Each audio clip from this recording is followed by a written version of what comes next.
All right, welcome back to this, the third lecture in the series on advanced glycation and products and what we are doing about it, what we are not doing about it. In the first video, we looked at the two ways we bring in, and I think there's a third one, but I cannot figure it out yet. How we got into this mess with the advanced glycation and product. The first one being that we eat it because we cook our meats in dry like a roasting and that crispy layer, the fried chicken, the crispy layer, a lot of the snacks crispy layer of sweet, which would be the sugar, glucose, and the lipo fat and the protein all bundled together to give us a lovely taste. We cannot live without that taste, but it is also something we have to note that this is what is causing challenges. And when we eat AGEs or advanced glycation and products from the food, it gets into our stomach. If our stomach is good at the acidic level, then only a small amount would get into your bloodstream. However, most of us do not have a suitable pH in our stomach. The acidity in the stomach is not really functioning right. So we expect a higher amount of AGs to get beyond the small intestine and up into the bloodstream. The second video we have to spend some more time, so you could go back and look at this video to see the reason why we have a great acidic stomach for the protection of our small intestine.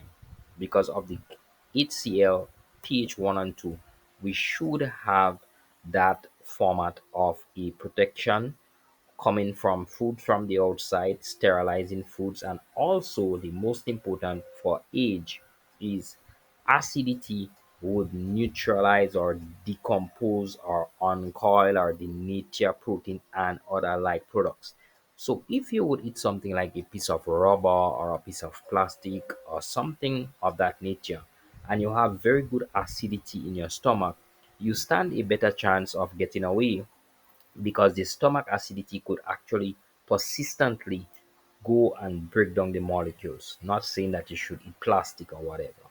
But if you eat meats, which is according to the Moses rule and the Trio protocol, I don't know if you own your copy yet, but you could click the link in the bio below.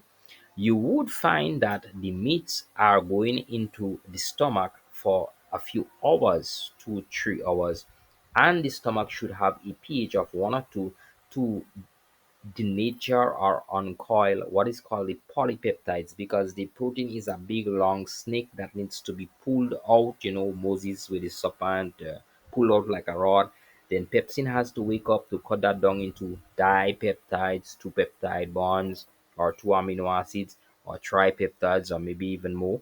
And then that goes down into the small intestine where you have further digestion with the enzymatic process that brings out a lot of little molecules called amino acids. So amino acids are what we are getting from our meats, even from beans and legumes and plants that are said to be good in the provide provision of amino acids from the plant kingdom. That is what is happening with the acidic stomach. So without the acidic stomach, we are mute towards small intestinal digestion processes for what we are calling dietary protein: meats, fish, legumes, lentils, so forth and so on. So it is quite instructive to know that we are eating piece of meat, and we have to also focus on what is it that we need to do when we put that in our mouth. It's not really targeting the mouth, it's targeting the stomach, which should be acidic. Therefore, the practice that many persons would know about is including hydrochloric acid betaine HCl, or they may include some apple cider vinegar or something like that with their meals, during their meals, to help acidify the stomach. And when the stomach acidifies, these two valves, which are called splinter valves, the lower esophageal splinter, which is the one at the top there, and then the one below, which is in a little highlighted yellow, is called valve 2, the pyloric splinter. These valves shuts themselves from inside once the stomach has a very high concentration of acid pH 1 or 2. They close from the inside. The reason why they close could be a little bit comical, but they close from inside because they do not want the acid to leak up, that's back up, or else you'll get the acid burn. They don't want the acid to leak down because the duodenum, while it could take a little bit of acid, the call on bile and gastric juice has to be timed properly by the body to ensure that the small intestine, which is one cell thick, does not get any acid burn. And so they are closing from the inside and holding on to the acid to make sure that whatever is inside there becomes denatured, but the acid level becomes very much now less, maybe 3, 4, 5, before the pyloric splinter, that's the one highlighted in yellow, opens up and releases a bolus of food so that gastric juices from the pancreas and also bile juices mixing together in the channel and coming through to wet the food and calming down any acidity that is with the food takes place. Without this process, we would be caught in a very challenging position for the digestion of many things. Now, this is why we need to understand when we eat meats, we should eat meats by itself because we are in a state where in the evening we are looking to get amino acids. And putting meat with a set of plants, rice or breads or flour or whatever you eat with your meat, in the evening would lead to a compromise in your acidification process. Here we note that there are three scenarios or a high protein food, the meat, fish, and eggs, according to the evidence in this study here in 1973, that the high protein foods increase stomach acidity production. We say, sorry, I should say it lowers, it causes pH 1 and 2 to be created. That's what we should be saying, pH 1 and 2 to be created. So it boosts pH 1 and 2 creation, right?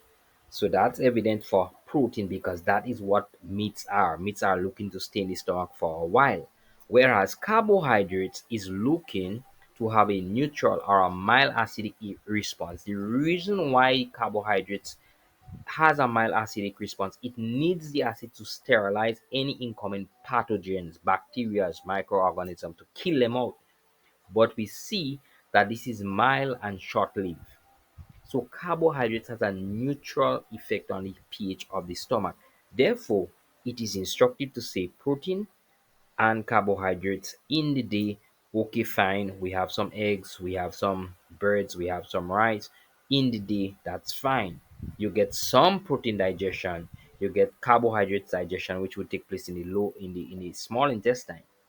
Now, when you are eating your meats by itself in the evening, which is critical to understand because you are looking to load yourself with amino acids, fatty acids, vitamins, and minerals, and stay away from glucose molecules. You do not want to have carbohydrates with your meals in the evening that would feed you for the night. You want to have protein and fats. The fats would keep the gastric juices flowing for a longer time as compared to the protein alone. So if you have lean protein like chicken breast, that would give you a burst of acid, yes, for a short period of time, like fish, burst of acid, short period of time. But if you have fatty fish, or you have a piece of avocado, or you have some eggs with the meat, it gives the release of acid for a longer duration of time, allowing for proper acidification or soaking of your meat, leading to better digestion of your amino acids or your polypeptides to dipeptides and tripeptides, which would eventually down in the small intestine here bring out the power of the amino acids for easy absorption way up into the liver. And once we get into the liver, we now are in, well, once we get into this, the portal vein going up to the liver, we are in the bloodstream. It is not piece of meat, it is not a protein, it is an amino acid. So follow me, and in the next video we will look at this trend and pattern.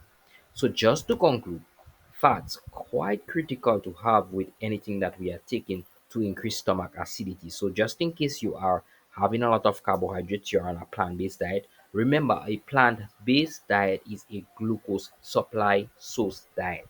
You are supplying a lot of glucose. Yes, when we look at glycation, you may say glucose does not glycate from the outside except it is overcooked vegetables. That is fine, but internally, glucose specifically in the night time, glucose does not get to go to the mitochondria. It stays in the bloodstream. And when the ribosomes who makes the protein in the night sends out protein in the bloodstream, these little blue guys gets all coagulated by those yellow guys, which is the glucose molecules, and it causes glycation and non-enzymatic glycation in your bloodstream, leading to all these issues that we are seeing. So staying away from glucose in the evening, critical for our health and our well-being.